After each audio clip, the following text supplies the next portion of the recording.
welcome to Season 2 of the Spotlight series, Don't Just Survive, Thrive. Most of us have experienced challenging times in our lives, particularly over the last few months of 2020. The key is how we choose to respond, whether we merely survive or thrive. My name is Nicholas Steele, founder of JJP Talent Solutions, an Australian IT recruitment company. With over 20 years' expertise, I provide insights on how you can transform your career to the next level.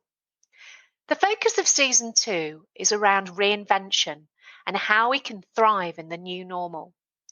In this podcast, I speak to experts from a variety of professions, including HR, technology, marketing, and business coaching. I don't have all the answers. However, collectively, we can instill hope, clarity, and inspiration. I hope you enjoy listening.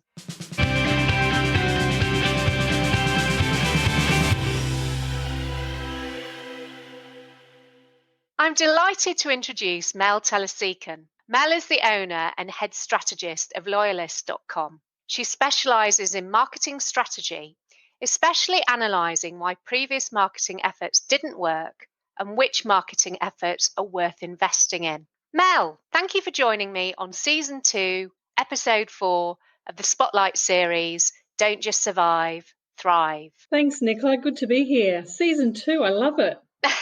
Thank you. Episode 4, that's brilliant. So, Mel, tell me more about you and what you do. Sure. As you mentioned, Loyalist is our business and we're a digital marketing agency. And essentially, we do a whole range of things. We do automation, we do database development, we do content marketing. But I think probably what we're best known for is a service where I guess the best way to explain it is, you know how lots of successful leaders and businesses are very present everywhere? They're publishing articles, they're creating video content, they're across platforms, that sort of thing. Well, that's pretty much what we do. And we specialise in helping professional services have that reach and be essentially to help them scale their reputation. They've already got a good reputation, but just really levelling up and going from there. Yes, and bringing it all together as well. Yeah, that's right. I think as a marketer, our business is in the business of giving people clarity, because as far as marketing goes, there's a lot of unknowns for people who aren't in that space, and there are so many marketing avenues. I know what we do well is we help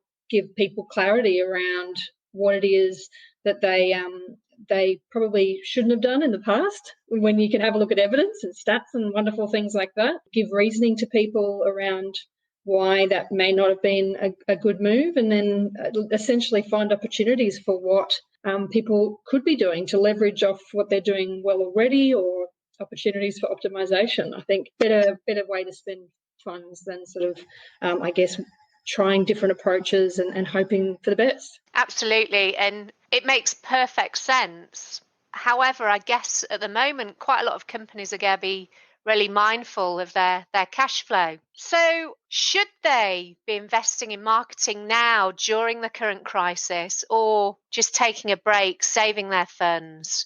What would your advice be? So this one's an interesting question, and I'm glad that you had this down for me to answer, because I truly think that it's different for every business, and it depends how you look at your marketing. So some people see marketing and advertising as the same thing.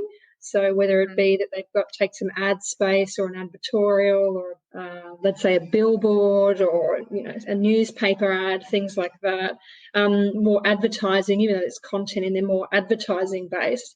Those sort of initiatives, I think, may be helpful at this point in time if the audience is looking there. But I think in terms of, if you were going to spend money on marketing, you want to choose the most cost-effective means for the biggest bang for your buck. And to be brutally honest, if you haven't got a database in place, or if you haven't been doing anything up until now, advertising probably is your only option, because marketing yourself can be harder to do because marketing, I think, in its true sense, is about lots of touch points over time and building up trust at a distance. It's one thing to have to try to go out and get in contact with the people you already have a relationship with and try to leverage that.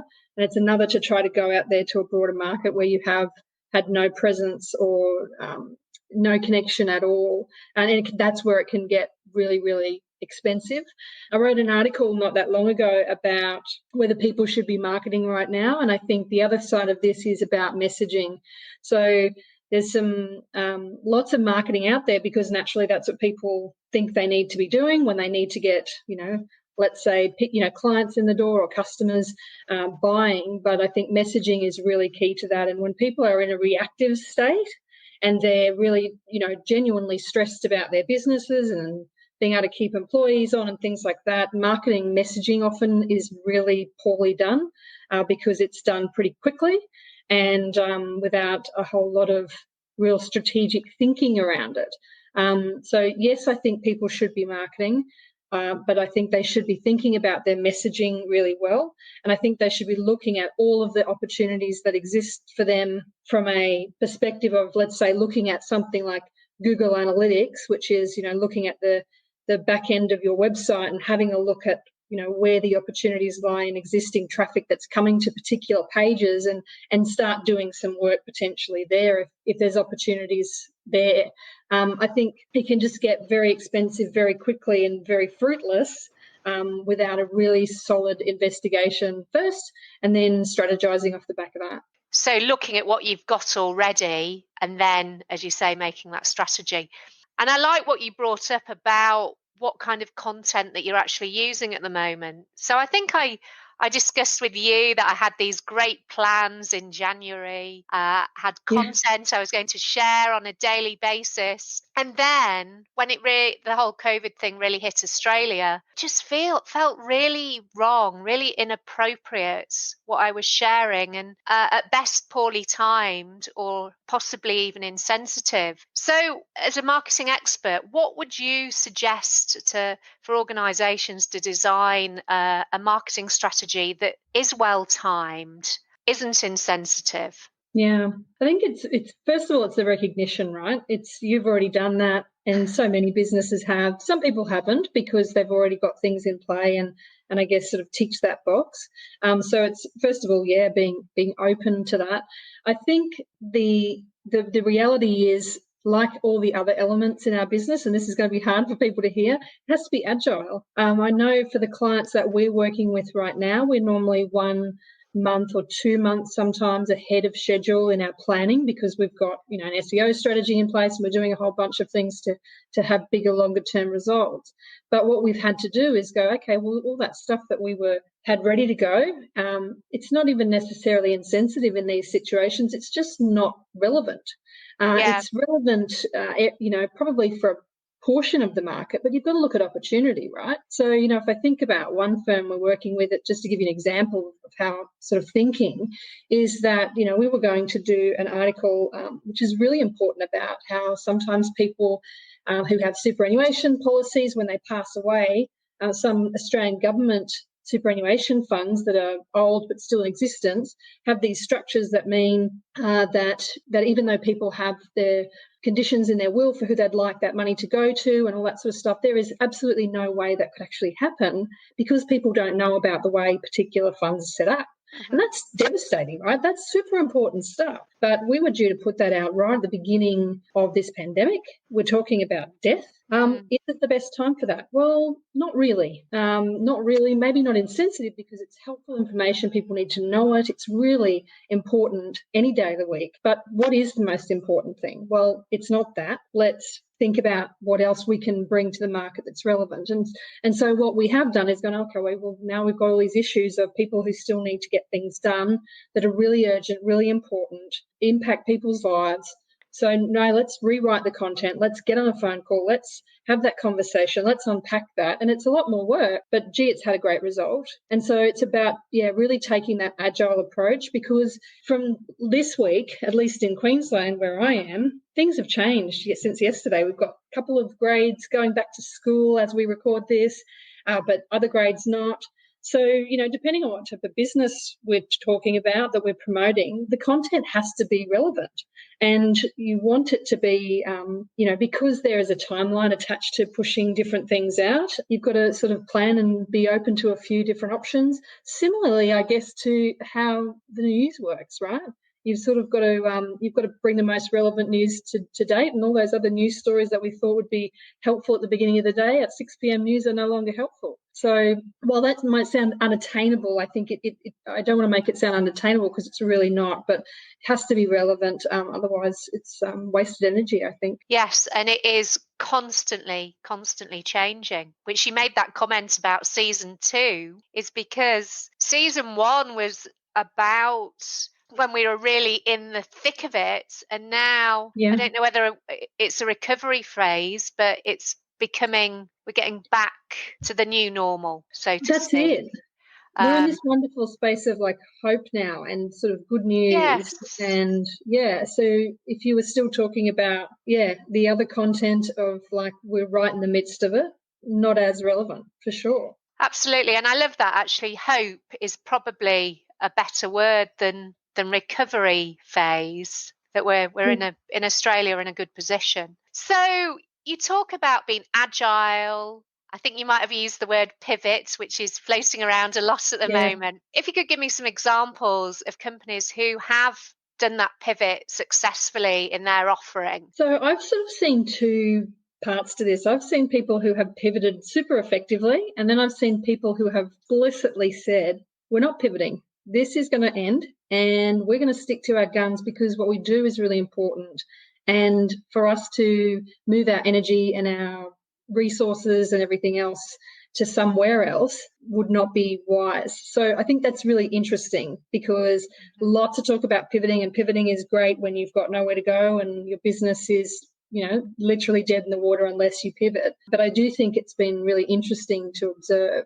And that particular person has got a speaking business that helps speakers, and the whole speaking circuit has naturally died. International travel died. All that money and revenue that was due to happen for those people is stopped. So her business model is about helping people like that step it up. She could have completely gone down another avenue, but very much sticking to it. And I think that's definitely got a place for some people. But in terms of others, I think that, the obvious one that sticks out for me is how quickly distilleries jumped on the hand sanitizer movement, because there was a genuine lack of product. I remember we drove around for a long time trying to find methylated spirits to have that right at the beginning of this pandemic, and it was like, why can't we get it anywhere?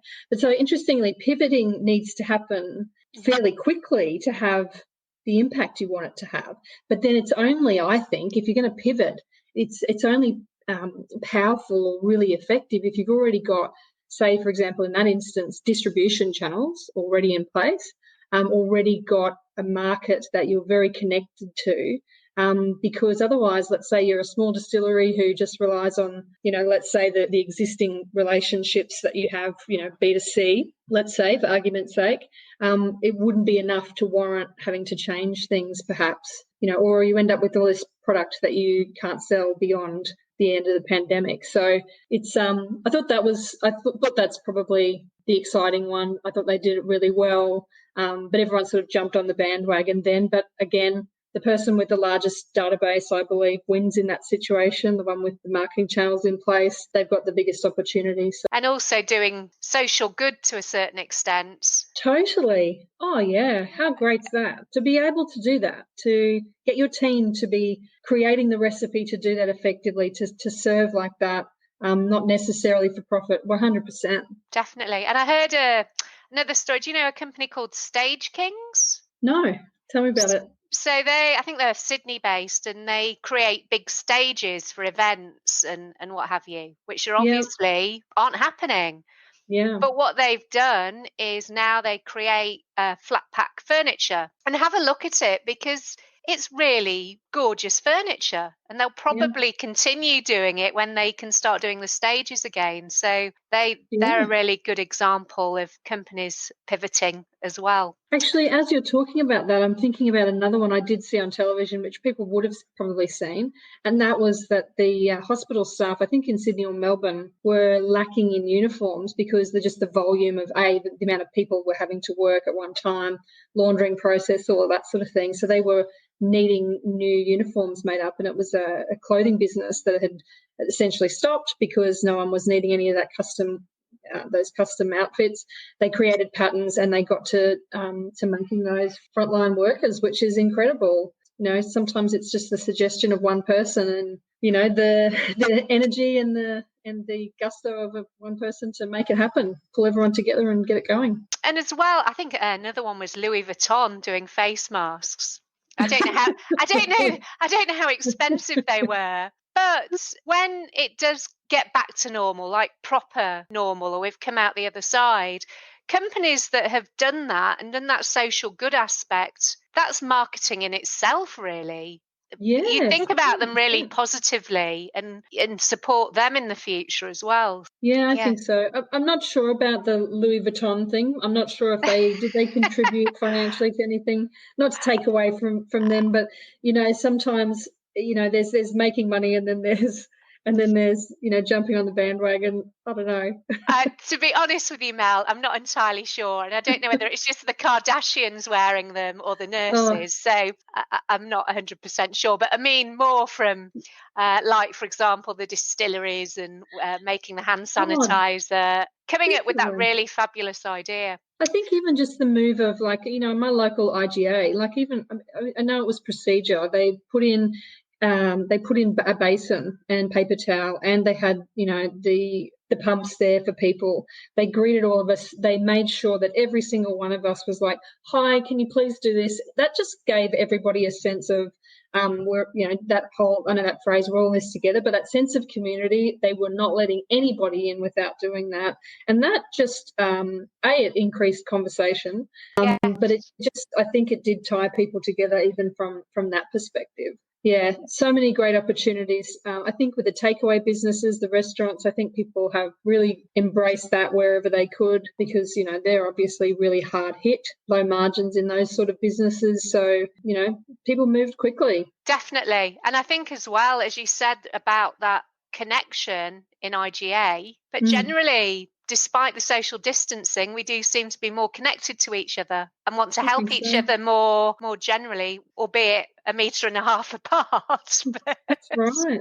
Yeah, there's nothing quite like a crisis. Now, think about the 2011 floods here in Brisbane, and we were living in inner city, and it affected not where we lived, but lots of other streets nearby.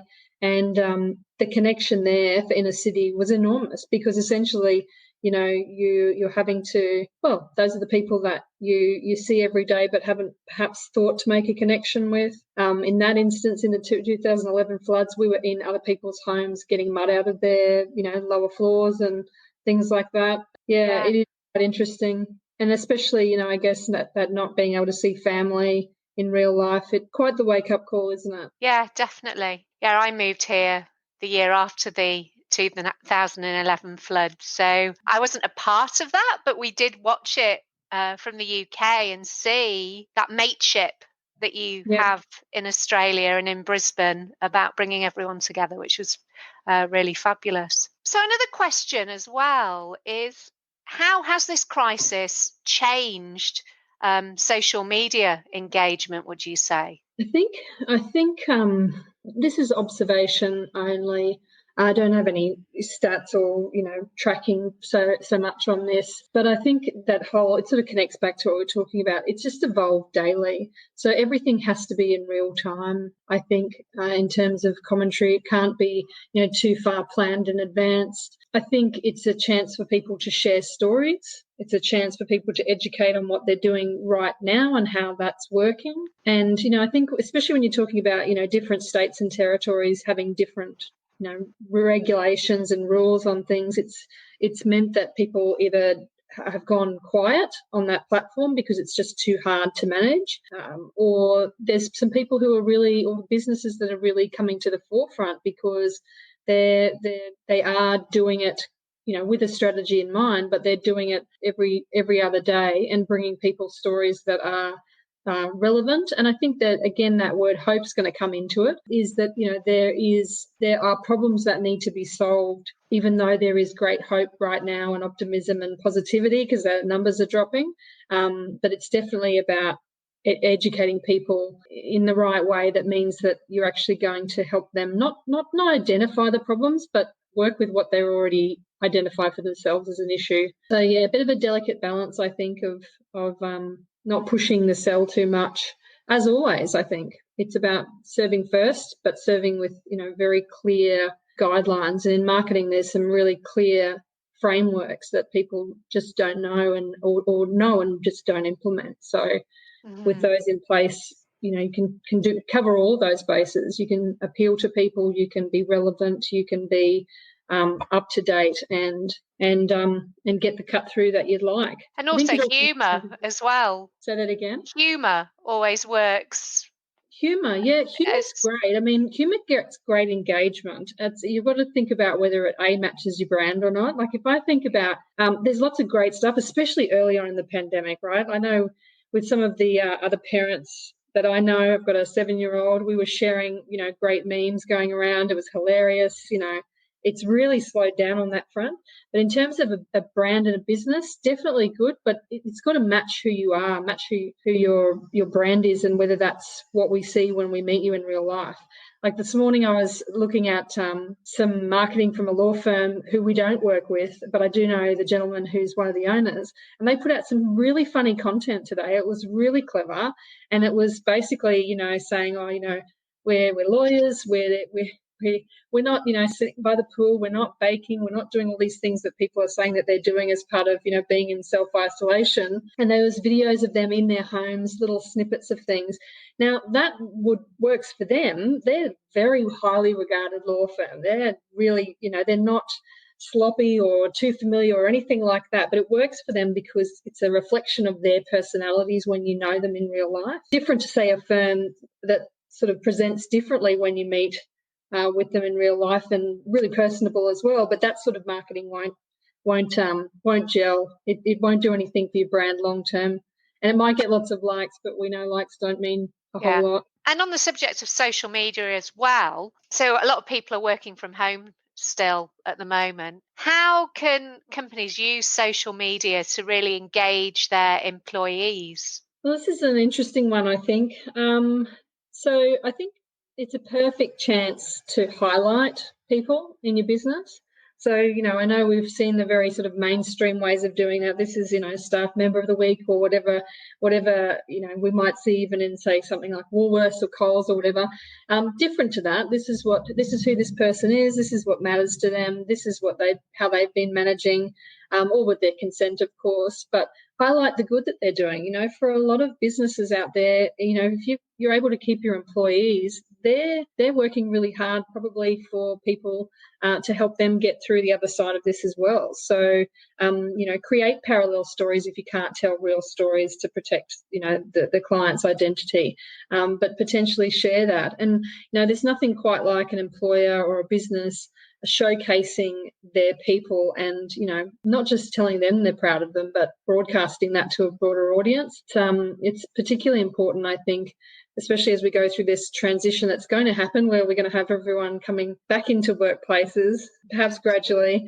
And, it's that sense of connection and community and appreciation that, naturally falls by the wayside in lots of businesses, because it's just what we believe that we need to do as businesses and in our jobs, but that's just part of the deal. But, yeah, public recognition is helpful. That's probably one way I'd say that. And also to, the other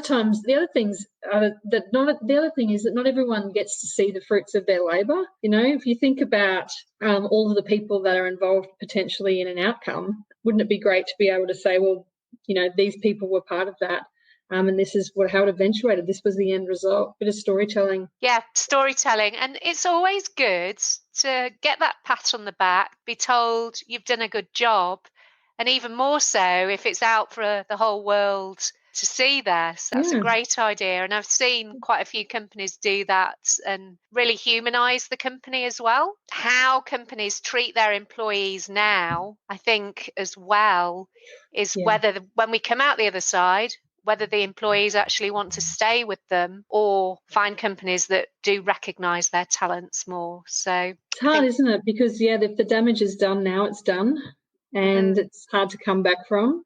And I think, people appreciate that, these have been extenuating circumstances, but there's definitely a way to call back from that if some mistakes have been made. As long as, businesses and employers don't think that people are purely in a position where they have to keep their jobs. I think it's, definitely damage can be done during this time. And I've seen it happen to friends, to business owners, like myself, who've really been hit hard and maybe reacted where they shouldn't have. But people make mistakes as well. So it happens. People who do care for their people just got carried away because it was, stressful times. And it's a difficult time for everyone. But I know it sounds very corny, but we are all in it together and we will come out the other side, hopefully stronger and better. And Mel, is there anything else that you'd particularly like to add? Not particularly. I think for anybody in terms of the marketing side of things, maybe I'd add, just want to, I guess, encourage people to really have a look at facts and evidence around marketing before they go and spend money. That's probably where my industry gets a bad name in some ways, because people just feel like, marketers are out to get them or out to take advantage of them, those sort of things. Like, it's out there, right? You've heard it. It's how people are perceived. And I think, you've just got to look at things like Google Analytics. You've got to look at Google Search Console. You've got to have a look at your stats.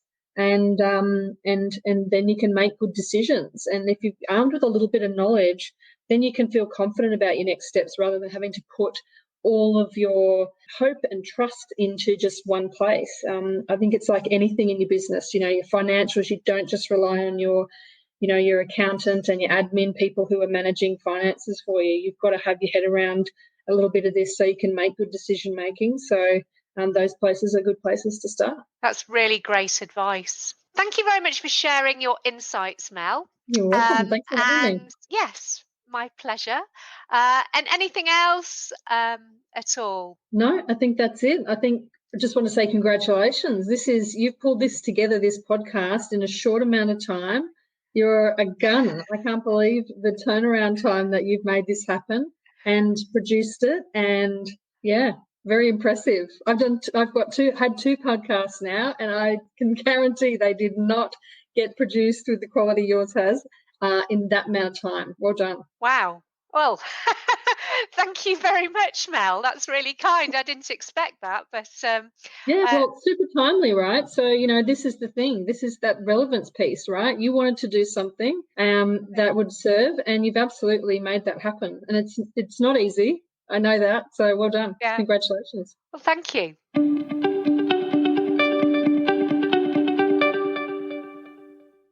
I hope that you enjoyed this episode. Please remember to subscribe, rate, and review. If you're looking for career advice, your next career opportunity, or to grow your tech team, then please call me, Nicola Steele, on 0499 773 546, or go to our website, jjptalent.com.au. The Don't Just Survive, Thrive podcast is part of the Spotlight series, which includes the YouTube channel, Spotlight on Software Development. If you want more insights into the software industry, particularly tech startups, then subscribe to the Spotlight on Software Development YouTube channel. Thank you for listening. Until next time.